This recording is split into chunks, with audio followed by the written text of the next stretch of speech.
You're kidding? You're kidding, right? Mary started coughing up mouthfuls of blood. Don't you think we're better together? Oh, I think we are. Good morning! I'm starting out the day with thawing out my feet. In the bathtub. Sometimes they get frozen. A little chilly. Real chilly. A little chilly. Oh, he did the vlog already. Yeah, and welcome to our Friday. I think I'm gonna run out and get some work done on my sermon, and what are you gonna do? I've got some work to do. I work you doing? need to switch out my feeding tube because the new one, the surgeon wanted me to go to a longer one, if you want to see that explanation. It's a visual. Which actually, now that I think about it, did I even say the part that it's gonna be longer? Yeah, you did. Okay, I doubt myself. So the longer one just arrived while I was doing my vest. So now, once I'm thawed out, I'll go down, or maybe I'll do it up here. So if you want to see what it's like to change out a feeding tube, which I'm actually like maybe just slightly nervous. I wouldn't normally be nervous to change out my feeding tube, but the last time I did it, it like didn't feel the same. It was like a little bit hard to get out and get back in. So remember, you're gonna lay down this time. I'm gonna lay down. Plus it's a longer one, so I'm really interested how that's gonna feel. Yeah. But we'll find out. I guess probably the next clip you see. Ready? Here we go. So I've had this feeding tube button in for 2 months, and they can be changed every 3 to 6 months. I think some people do it once a year. There's no like solid rule. My surgeon says you can do it every 3 to 6 months, whatever you want to do. And I have done it every 3 months the last couple times. But this time I was actually planning on waiting longer because this particular button, I don't know how to explain it. The mechanism inside was working perfectly. It didn't let water or stomach acid come out after I unplugged the extension. So I was like ecstatic with that. But on whatever day it was, I don't even know what day we went, Wednesday? Yeah, on Wednesday when we saw him, he was like, no, go ahead and change it out to get the longer one. And I thought in my head, oh man, this perfectly good feeding tube that's working great. But I get it, why we need to change it. And I'm hoping that with changing it, I will have less pain and ultimately less risk of erosion. So that's the goal. I am really not feeling good today. I did make it downstairs. I came down to the couch. Whoa! Round of applause. So after I change this feeding tube, Peter's actually gonna go out and study, and I am going to veg out on this couch. I'm gonna hold my heating pack, and I'm just gonna lay here for a long time probably and watch the Olympics. Oh, hi buddy. You wanna come join us? All right. Oh, lots of packing material. Feeding tube supplies, buddy. Here, you wanna come up? You wanna join me on a couch? There you go. You can lay right there. Okay. You like my Scotland socks? Oh yeah, Scotland flag. We lived in Scotland, just saying. Random fact over there.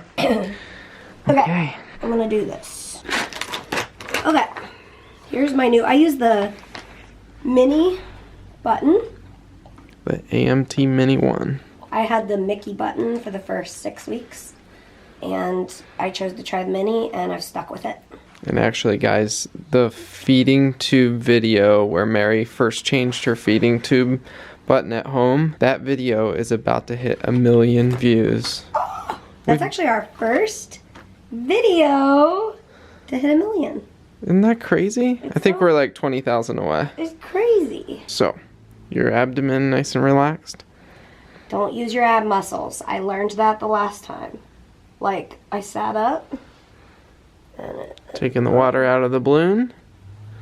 So now old water. The balloon is the anchor for the feeding tube, and so Okay. I did get you a cup for that, but sorry. Okay. So, oh wait, I need to put the, what is the blue thing called? Oh yeah, is it a Now I forget. You told me this a few days ago, and you were like, remember what that thing is called? I was like, next time I ask you, this is what it's called. Alright, so I've got like some jelly on the end of it. Old feeding tube coming out. Plop. Oh. You want some gauze? I do. Here, use Wow, this. it's never exploded like that. Just a little bit of stomach acid for you. Mm-hmm. Real life, we're keeping it real. That actually hurt a little when I pulled it out. Well, you are having pain there, so it makes sense. Really?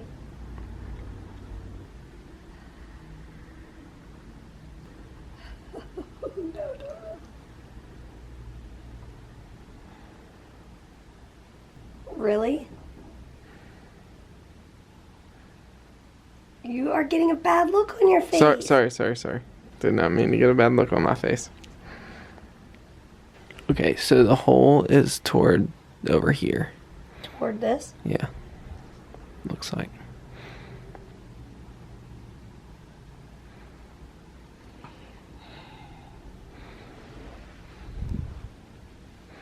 Why? Why is this not Let me going? try. Are you gonna try? Do you want me to? Yes, you can try. Just because I can see down the hole. You can? Yeah, I mean, I can see which way the hole goes. Oh my goodness gracious. I did not think it was gonna do this. Alright, so.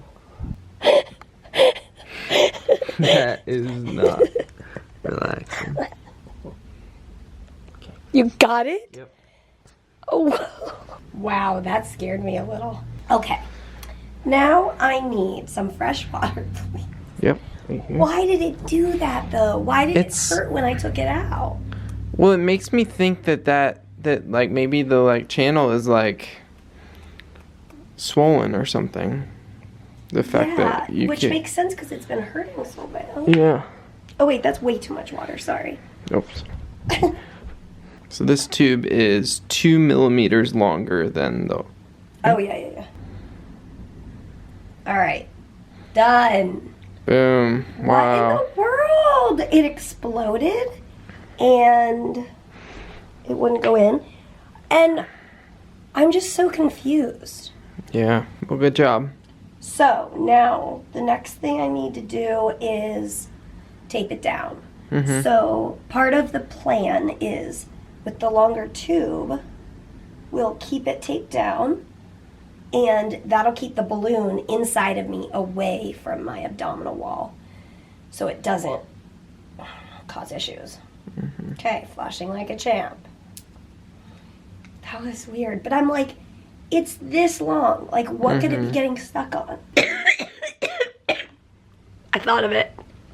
This hard piece, the plastic piece that goes inside the feeding tube, is the introducer because it helps to introduce it into your feeding tube. Probably looks like I've been in the same room for the last many hours. I have not. I was down here on the couch with my heating pad. Just not feeling good for quite a few hours. But then I did go upstairs because I was just like, if my lungs just don't feel good, maybe I should do another hour of vest. So I went upstairs and did another hour of vest, and then I got in the bath because I wasn't feeling good.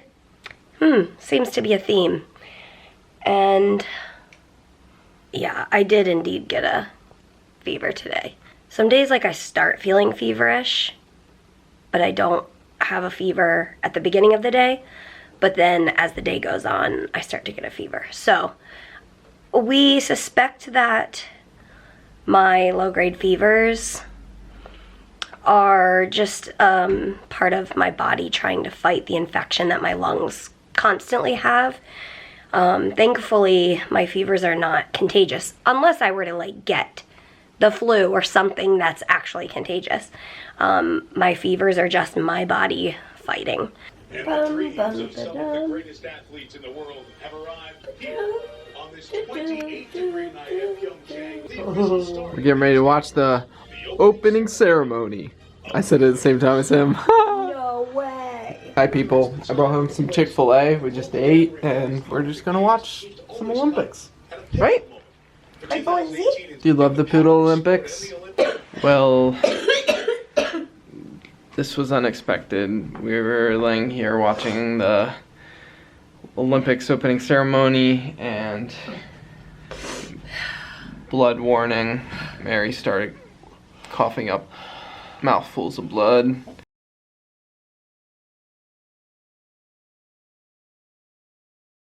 She knew it felt different when she coughed, and she like showed me, which reminds me of that time she coughed up blood. And how did that go down that one time? I didn't think anything of it. I wasn't thinking, oh, that felt like a different cough, or like this mucus feels different in my mouth. I just had it on my, like, I coughed, I had the mucus on my tongue. I went, huh? Like, is this okay? This was like years ago, and she like, and I was like, nuh-uh. You're kidding? You're kidding, right? It seems like it's slowing down slightly. Okay, we're getting ready to hop in the car, and go to the ER. I'm gonna stop watching the Olympics for now. Yeah. But It's just, when I cough up blood, typically, it's like what they call streaking. And sometimes it's more than streaking, but I've only ever coughed up like straight pure blood, like once or twice. So the fact that it's like pure blood for many coughs, it means it's bleeding. yeah. So, I mean, we're feeling like we hop in the car, go to the ER, get an X-ray, see what it looks like. But we're gonna see. I don't know. We don't really know. We're gonna keep you guys updated. Alright guys, Mary's on the phone with her doctor. Alright. So my doctor just called, and since it's already slowing down, I would be safe to stay here and wait it out, start antibiotics. He's calling in 2 oral antibiotics, and I'm also on a nebulized antibiotic already. He's also calling in a different anti-nausea medicine because the one I currently take, Zofran, is contraindicated or whatever with the antibiotics. So he's calling those 4 things in, also vitamin K. I take a vitamin K every day for my liver disease. It's like a special high-dose vitamin K called mephitin. And whenever you cough up blood, you take a double dose and for a few days. That's how my doctors do it. So he's calling that in as well. Obviously, there's risk going into the ER right now with the high flu population. I could go in, and they obviously take precautions seriously at my hospital and keep me as safe as possible. But there is risk in that, and he said, you know, you could start antibiotics at home and I could see you on Monday. And I think that's what I feel most comfortable with, especially with the flu stuff. And the other thing is I need to hold off doing airway clearance for the next 24 hours. And so I would literally just be sitting in the hospital bed going, I think I'm done coughing up blood. Like, Yeah. It makes most sense to stay home and stay as safe as possible. And then basically the bottom line when I was talking to him is, if I start coughing up blood again, I'll let him know, and he'll let the ER know, and we'll go in. So I think we just narrowly escaped another hospital stay at the moment.